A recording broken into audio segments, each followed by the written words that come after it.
Bonjour, l'analyse technique est-elle nécessaire? C'est la question que nous nous sommes posée la semaine dernière et que j'ai essayé de montrer en utilisant une stratégie d'option sur un backtest que nous avons pu voir en temps réel, et nous avons donc pu constater qu'il n'était pas nécessaire d'utiliser l'analyse technique pour gagner en bourse grâce aux options. Pour ceux qui n'ont pas vu cette vidéo, je vous invite évidemment à la regarder, le lien est en description. Donc, ce que nous avons également pu constater la semaine dernière, c'est qu'il y avait des périodes durant lesquelles la stratégie perdait et on s'était posé la question de savoir est-ce qu'en y mettant un filtre, en ajoutant par exemple deux moyennes mobiles, nous avions la possibilité d'améliorer les résultats. Eh bien, c'est ce que je vous propose de découvrir aujourd'hui. Donc, bienvenue sur Option Trading Tool, qui est une chaîne spécialisée dans le trading sur options et qui a pour but de vous faciliter le trading des options. Je suis Patrick, je suis développeur informatique et trader indépendant depuis plus de 10 ans et je me suis spécialisé dans les options. Donc ce que je vous propose de découvrir aujourd'hui, c'est de voir si en ajoutant au backtest que nous avons pu voir la semaine dernière, donc en ajoutant un filtre de deux moyennes mobiles, est-ce que nous sommes en mesure d'améliorer les résultats et donc de pouvoir dire que l'analyse technique peut véritablement nous aider dans le cadre de notre trading. Eh bien c'est parti, regardons cette vidéo et voyons voir si des moyennes mobiles sont véritablement pertinentes dans l'analyse et dans le filtre que nous pouvons apporter quant à notre intervention sur le marché.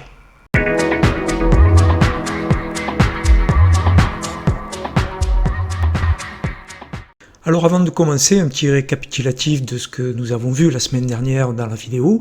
Pour ceux qui ne l'ont pas vu, je vous invite à la regarder, le lien est en description, et on y a fait deux backtests, l'un sur JP Morgan et l'autre sur XOM, et sans aucun artifice d'analyse technique.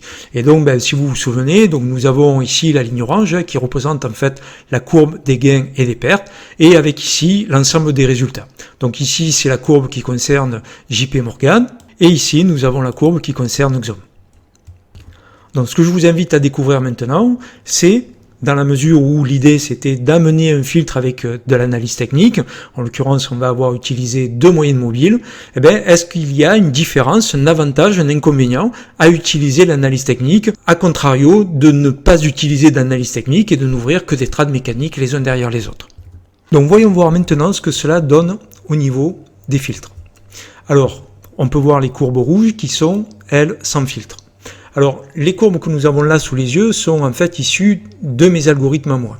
D'où le fait qu'on peut avoir quelques différences entre ce que nous avons vu tout à l'heure et qui était issu des backtests de la plateforme de Tasty et les courbes que nous avons là sous les yeux. Alors les différences, quelles sont-elles? C'est que en fait les algorithmes ils travaillent pas de la même manière. Par exemple les miens, dans la mesure où je leur dis de prendre une DTE de 40 jours, ils vont prendre soit 40 jours, soit au-delà de 40 jours. Par contre leur algorithme à eux, il va prendre la DTE la plus proche des 40 jours. Donc s'il y a une DTE à 38 jours et une à 45, il va prendre celle de 38 parce que c'est celle qui est la plus proche de 40. Et il ne prendra pas celle de 45, contrairement à mes algorithmes.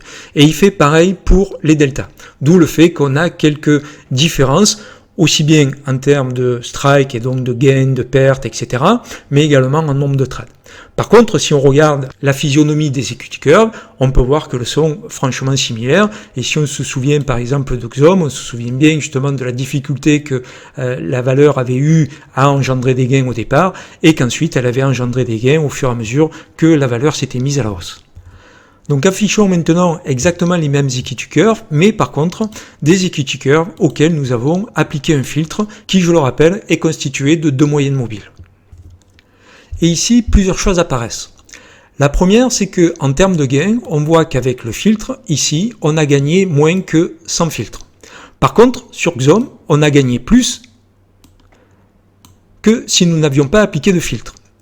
Alors, le fait d'avoir gagné plus, ça peut s'expliquer par le fait que dans la mesure où il n'y a pas de filtre, il y a plus de trades. Donc dans la mesure où on fait plus de trades, et si de manière globale évidemment les trades sont gagnants, on va gagner plus. Mais on voit que pour JPM, on a gagné moins alors qu'on a gagné plus pour XOM.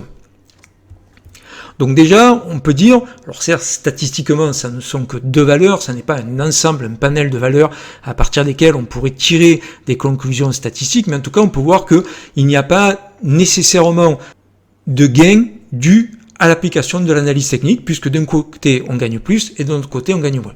Ce qui serait intéressant évidemment de voir, c'est si en termes de ROI divisé par le nombre de trades, on a eu ou pas une amélioration.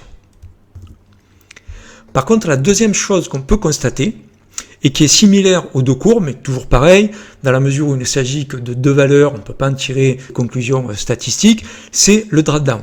On voit que à partir du moment où on a appliqué un filtre, le drawdown, c'est-à-dire les pertes en fait consécutives des opérations, s'enfonce moins avec un filtre que lorsqu'il n'y a pas de filtre. On peut le voir également ici, on démarre exactement de la même hauteur, mais on voit que la courbe bleue, donc avec filtre, c'est moins enfoncé que la courbe rouge. Ici, de la même manière, on démarre sur le même pic. Ici, on arrête l'enfoncement à ce niveau-là, alors qu'on vient s'enfoncer jusqu'ici.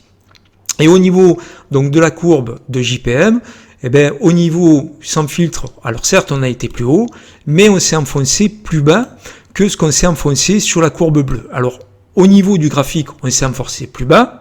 Par contre, si je ramène la courbe bleue au même niveau que la courbe rouge, on voit qu'on s'est enfoncé moins bas que la courbe rouge. Donc oui, effectivement, au niveau du filtre, on pourrait éventuellement se dire que grâce à des filtres, certes, on ne va pas nécessairement gagner plus, mais par contre, on va s'enfoncer moins en termes de pertes, donc ça amène un avantage. En tout cas, dans tous les cas, ce qu'on peut constater, c'est que avec les options, on a de meilleures chances de gagner qu'avec les actions et on va également utiliser beaucoup moins de capitaux avec les options plutôt qu'avec les actions. Donc, en tout cas, pour ma part, la chose est faite et ma conclusion a été faite maintenant depuis plusieurs années et évidemment, dans la mesure où c'est ma conviction, je vais vous encourager à vouloir suivre la même conviction que moi, mais parce que également les statistiques nous montrent que effectivement il y a un intérêt à utiliser les options. Je vais évidemment vous encourager à utiliser les options dans le cadre de votre trading ou de vos investissements plutôt que d'utiliser les actions.